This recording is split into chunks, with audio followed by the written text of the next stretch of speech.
Bonjour et bienvenue encore une fois dans notre émission Gros Plan sur Iwachu Web TV. Aujourd'hui, je vais vous faire découvrir une tendance qui suscite un engouement chez les jeunes de la capitale. Cette tendance n'est autre que le tatouage. Pour cela, nous avons été à la rencontre de deux jeunes tatoueurs, Evrard Irakodze et Guilain Harerimana. Alors, qui sont-ils? Comment se sont-ils lancés dans cette aventure? Et surtout, que conseille un dermatologue en matière de tatouage, vu que ce dernier peut être nocif à la santé? Ce sera dans ce nouveau numéro de Gros Plan sur Iwachu Web TV. C'est dans le petit studio d'Evrard Irakodze, un jeune tatoueur, que nous l'avons trouvé en train de tatouer une jeune femme sur son pied. Licencié en architecture et passionné de dessin, Evrard Irakodze a appris sur le tas le métier de tatoueur en regardant faire un tatoueur de son quartier. Par la suite, il a fait des économies pour pouvoir travailler d'une manière professionnelle avec des outils adéquats. Un jour, j'ai croisé un pote qui m'a dit qu'il y a son voisin qui fait des tatouages, mais qui ne sait pas dessiner, qui ne sait pas faire les dessins avant de tatouer. Et il m'a proposé d'aller lui faire ce coup de main. J'ai accepté, mais vu ce que je gagnais, c'était rien face à ce que lui gagnait. J'ai commencé à faire mes petites économies. Et ça m'a pris entre 4 à 6 mois de petites économies. J'ai dû arrêter de boire à des coups. Parfois, je me privais de m'acheter les fringues, tout ça. Et après 6 mois, j'ai pu faire commande de ma première machine. Mais comme par chance, celui que j'avais demandé qu'il me l'achète, c'était un pote, un ami d'école secondaire. Il m'a dit: mec, si tu veux faire ça au Burundi, si tu veux faire un truc professionnel, je t'en fais cadeau. Guilain Harerimana est aussi tatoueur, juriste de formation et dessinateur. Il s'est lancé dans ce secteur en regardant des tutoriels sur YouTube. Son but était de se faire de l'argent car il estimait que le métier de tatoueur rapporte plus que celui d'avocat. J'ai commencé à faire les tatouages quand j'étais en 3e secondaire. Je le faisais d'une façon artisanale. Avant, je faisais payer ça à 4000 balles. Donc c'était un argent de poche de plus par rapport à ce que j'avais déjà, à ce qu'on m'a donné à la maison. Et puis c'est devenu un business. Oui. J'avais fait professionnel en 2014 avec un appareil professionnel pour faire les tatous, pour faire les tatous make-up, pour faire les piercings. Oui.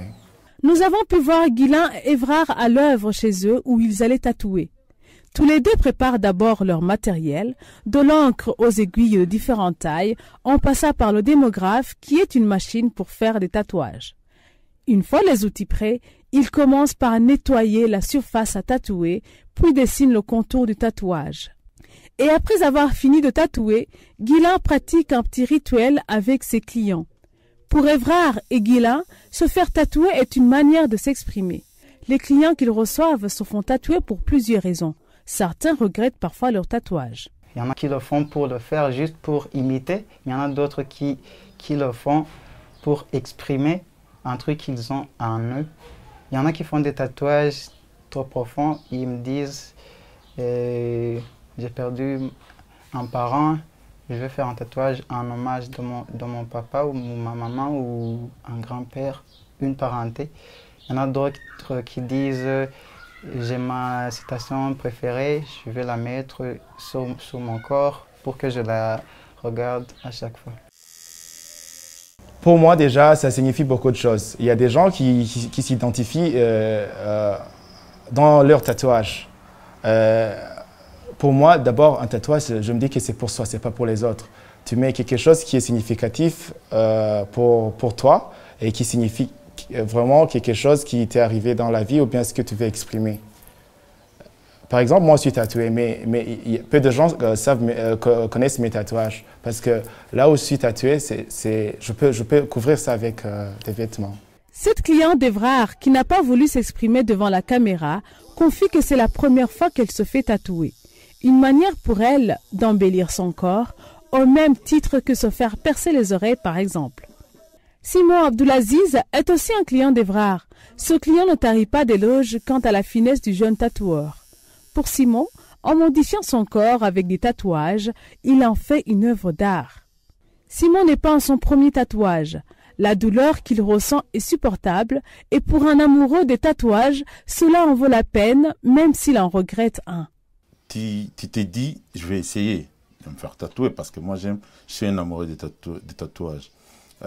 Et puis ça fait mal, mais cette douleur, tu ne le sens pas parce que tu aimes.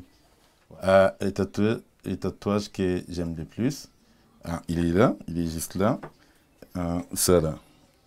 Et ça. Ils ont fait beaucoup de choses, tu vois, beaucoup de lignes, des petites lignes, donc c'est fait avec perfection.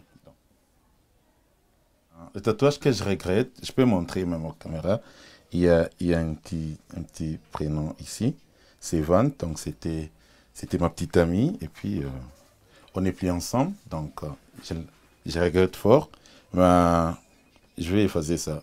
Tous ces deux tatoueurs s'accordent pour dire que le défi majeur de ce métier est lié au manque d'outils nécessaires ici au Burundi. Ils doivent les importer de l'étranger.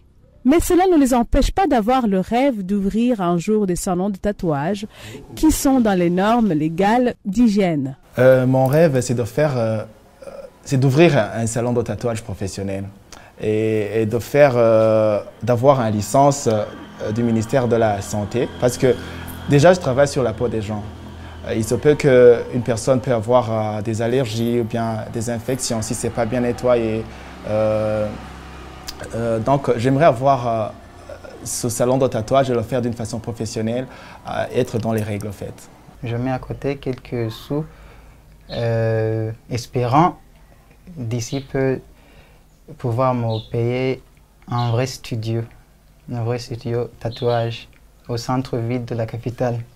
Se faire tatouer n'est pas sans conséquences, prévient ce dermatologue qui a déjà eu des patients qui sont venus consulter suite à des allergies liées à l'encre utilisée. Il interpelle également l'État à réguler ce secteur. On introduit un pigment sous la peau avec une aiguille ou d'autres objets tranchants. Vous comprendrez sans doute que le fait d'utiliser les objets tranchants sur la peau va créer ce qu'on appelle une porte d'entrée qui peut être source d'introduction des différents agents pathogènes, les microbes, qui peuvent être des bactéries ou des virus qui peuvent être responsables par la suite de maladies infectieuses. Il faut de très bonnes mesures d'hygiène. Il faut laver abondamment à l'eau savonneuse la zone qui va être tatouée, n'est-ce pas? Et il faut utiliser des antiseptiques. Et les antiseptiques, c'est comme l'alcool, l'eau détol, etc., etc.